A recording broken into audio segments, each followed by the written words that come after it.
Good evening and welcome to the Chris Salcedo Show on Newsmax TV. Over the last few months, we have been detailing the left wing's unrelenting assault on the American values of freedom, liberty, and prosperity. But for years, we've been sounding the alarm over a similar attack happening worldwide, courtesy of a regime with the same values as American Democrats, Communist China. All this week, the Chris Salcedo Show will present a series we call The Big War with China. It's a critical look at the communist nation. Our goal is to provide insight on their aggressive military buildup, their unfair trade practices, and human rights violations. Communist China's allies in America. That's where we begin in tonight's preamble. With Joe Biden's installation into the White House, America is under the control of a staunch ally of the inhuman Communist Party in China. Indeed, it was because of American politicians like Biden that China is such a grave threat to human freedom today. Here's Vice President Biden in 2011 trying to convince Americans that the rise of the modern world's evil empire was actually good for the United States. There was a debate here in the United States and, quite frankly, throughout most of the West as whether a rising China was in the interest of the United States and the wider world. As a young member of the Foreign Relations Committee, I wrote and I said, and I believe then what I believe now, that a rising China is a positive development, not only for China, but for America and the world writ large. That is and was a lie. Rising China is and was a disaster for the Western world. Biden and his political party gave rise to not only the next Hitler, but an entire government and military full of Hitlers. Late last year, Chinese socialist Dr. Li Yi pointed to America's failure under Barack Hussein Obama and Joe Biden.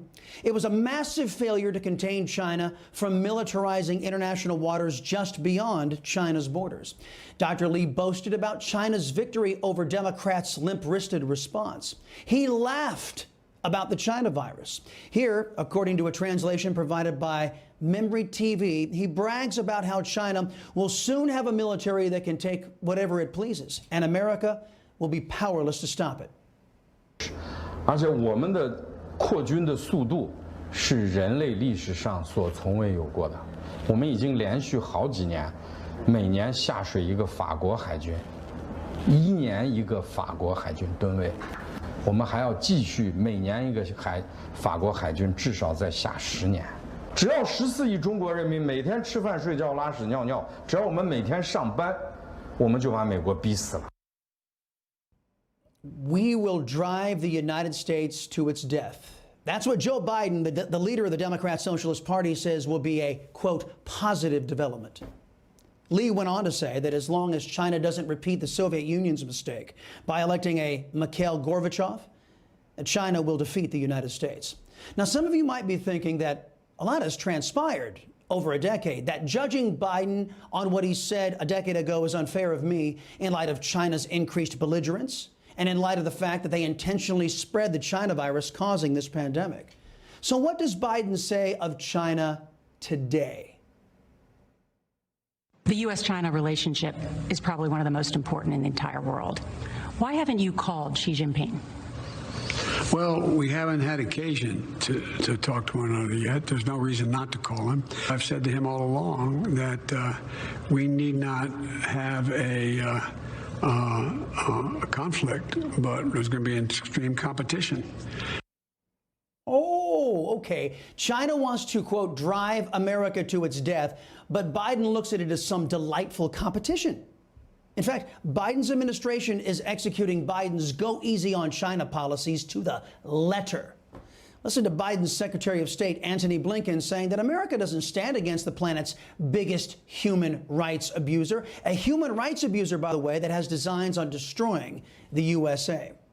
First, and more generically, whether it's China, Russia, or anyone else, we're not standing against any of those countries. We're not trying to, for example, contain China or keep it down. Do you remember the good old days when America stood against tyrannical butchers who sought the enslavement and domination of our globe? Our shared values used to unite our people. Now, one of the reasons why there is growing divisions among Americans is that there is now a political party here that no longer stands for those American values, the Socialist Democrats and those who fund and support them. They have more in common with Communist China than they do America. Take Black Lives Matter, for example. This group claims to stand against brutality and racism against blacks. In May of last year, CBS News reported that a sign displayed at a McDonald's in Guangzhou, China, read, "Black people are not allowed to enter."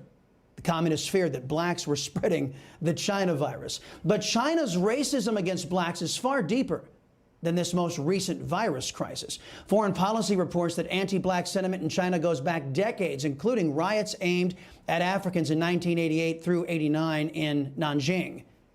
In Chinese media, blacks are often characterized as backward or primitive, and blackness as unattractive. Virulent anti-black racism is common on Chinese social media. That racism is largely unchecked by the state-run censors there, including claims that Africans are rapists, drug dealers, or AIDS carriers. China, like all communists, they lie. They say racism doesn't exist in China.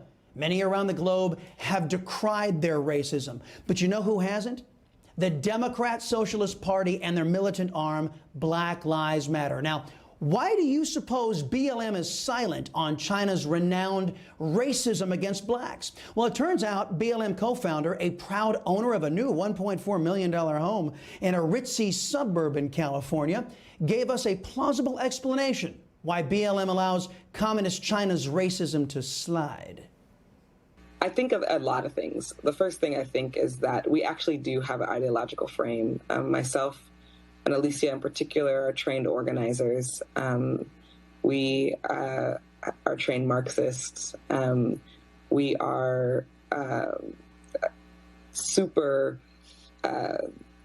versed on sort of ideological theories. And I think that what we really try to do is build a movement that could be utilized by many, many black folk. There you have it. According to the sickos who have been rioting, looting, burning, and killing their way through our streets, ideology trumps skin color. They are Marxists, you see, before they're black. Is that why BLM is silent on China's racism? In fact, it can be said of BLM and their white ideological cousins in Antifa that they are destroying America from inside, while China works on destroying from America from the outside. And they do it all with the blessings of the Socialist Democrat Party. Despite what Biden and his treacherous party say, China is America's biggest threat. Tomorrow, we'll explore their human rights abuses the Democrats and their allies in the basket of biased press are busy ignoring. Hey, I'm Rob Finnerty. Thanks for watching. If you enjoyed this video, please join the conversation in the comments below. Don't forget to subscribe, too. Hit the bell icon to be alerted to breaking news. And remember, there's a whole lot more on Newsmax TV, America's fastest growing cable news network. Newsmax TV, where real news for real people.